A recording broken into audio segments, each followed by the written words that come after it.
اعوذ باللہ من الشیطان الرجیم بسم اللہ الرحمن الرحیم قال مولانا الہادی علیہ الصلاۃ والسلام فی زیارت الجامعۃ الکبیرہ محتمل لعلمکم۔ ہم امام رضا علیہ السلام کی ولایت کو، ان کی امامت کو مانتے ہیں۔ ان کی ولایت اور امامت کے ماننے کا یہ تقاضا ہے کہ ہم ان کی سنت پر چلے، ان کے سلوک پر چلے، ان کے کہے کے مطابق عمل کرے۔ اور ان کی سنت پر چلنا ایسا نہیں کہ ایک وقت ان کی سنت کے مطابق عمل کرے تو دوسرے وقت ان کی سنت کے خلاف عمل کرے، نہیں۔ ہماری زندگی کا یہ شیڈول ہونا چاہیے، یہ ٹائم ٹیبل ہونا چاہیے کہ ہمارا پوری لائف سٹائل ہی ان کے کہے کے مطابق ہو، ان کی زندگی کے مطابق ہو، ان کی سنت کے مطابق ہو۔ اور اسی کے ذیل میں امام علیہ السلام، امام ہادی علیہ السلام زیارت جامع کبیرہ میں ہمیں ایک دعا کا طریقہ بیان کر رہے، ایک خاص دعا سکھا رہے، جہاں پر ہم زیارت جامع کبیرہ میں امام علیہ السلام کے سامنے ادب کے بعد، احترام کے بعد ان سے ایک چیز تقاضا کرتے ہیں۔ اور وہ عظیم چیز کیا ہے؟ ان سے یہ تقاضا کرتے ہیں محتمل لعلمکم۔ یہ خبری جملہ ہے، اس کے ذریعے خبر دی جا رہی ہے کہ ہم کسی چیز کے بارے میں کوئی خبر دے رہے ہوتے، لیکن در حقیقت اس جملے کے ذریعے ہم خداوند متعال سے ایک عظیم درخواست کر رہے ہیں، ایک طرح سے ایک دعا مانگ رہے ہیں۔ ایک دعائیہ جملہ ہے۔ ٹھیک ہے، ہم جب امام علیہ السلام کی خدمت میں حاضر ہوتے ہیں، امام علیہ السلام کے مزارات میں حاضر ہوتے ہیں، امام علیہ السلام کے حرم میں حاضر ہوتے ہیں، انشاءاللہ قم و نجف کے حرم میں حاضر ہو، کربلا اور نجف کے حرم میں حاضر ہو، قم اور مشہد کے حرم میں حاضر ہو، تو جب ہم امام علیہ السلام کے محضر میں حاضر ہوتے ہیں، ان سے دعا مانگتے ہیں، ان سے چیز مانگتے ہیں۔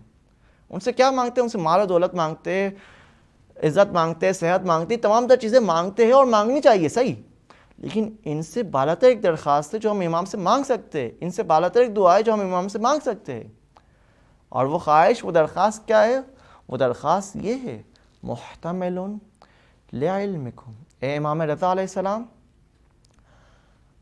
آپ کی برکت سے، آپ کی شفاعت سے، آپ کے توسل سے ہم خداوند متعال سے دعا کرتے، خداوند متعال ہمیں وہ علم عطا فرمائے جو ہماری ابدیت کے کام آ جائے، جو ہمارے پیش رو ہمیشہ کی زندگی میں ہمارے کام آ سکے۔ انسان مرنے والا تھوڑی ہے، انسان تو ہمیشہ زندگی کرنے والا ہے۔ تو خداوند متعال وہ علم ہمیں عطا کرے جو ہماری زندگی، پوری زندگی ہمارے کام آ سکے۔ ہم خداوند متعال سے یہ دعا مانگتے ہیں۔ اور اگر یہ چیز ممکن نہ ہوتی تو ہم سے نہ کہا جاتا کہ زیارت جامعہ پڑھے اور زیارت جامعہ میں ہم خداوند متعال سے یہ مانگے۔ یہ ہم خدا سے مانگ رہے۔ اور اگر ممکن نہ ہوتا ہمیں اس زیارت جامعہ پڑھنے کا حکم نہ دیا جاتا۔ اور جب ہم نے خداوند متعال سے یہ چیز مانگ لی محتمل لعلمکم، تب زیارت جامعہ کا اگلے جملے پڑھنے کی ہمارے اندر صلاحیت پیدا ہوگی کہ ہم کہہ سکے انی محقق لما حققتم مبطل لما ابطلتم۔ اے امام رضا، میں نے بھی ان چیزوں کو حق جان لیا جن چیزوں کا آپ نے حق جانا تھا۔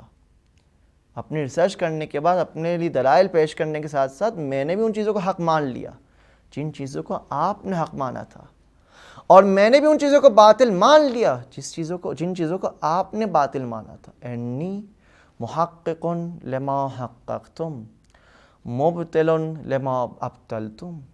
خداوند متعال سے دعا ہے کہ خداوند متعال ہمیں وہ علم حاصل کرنے کی توفیق عنایت فرمائے جو اس دنیاوی زندگی، جو چند دن کی زندگی ہے، اس سے ہٹ کر ہمارے ہمیشہ کی زندگی میں کام آ سکے، اور ہمیں ان چیزوں کو حق ثابت کرنے کی توفیق عنایت فرمائے جن چیزوں کو حق اہل بیت نے ثابت کر دیا، اور ان چیزوں کو باطل ثابت کرنے کی توفیق عنایت فرمائے جن چیزوں کو اہل بیت نے باطل مانا۔ خداوند متعال ہمیں توفیقات عنایت فرمائے۔ رزقنا اللہ و ایاکم انشاءاللہ۔ والسلام علیکم ورحمۃ اللہ وبرکاتہ۔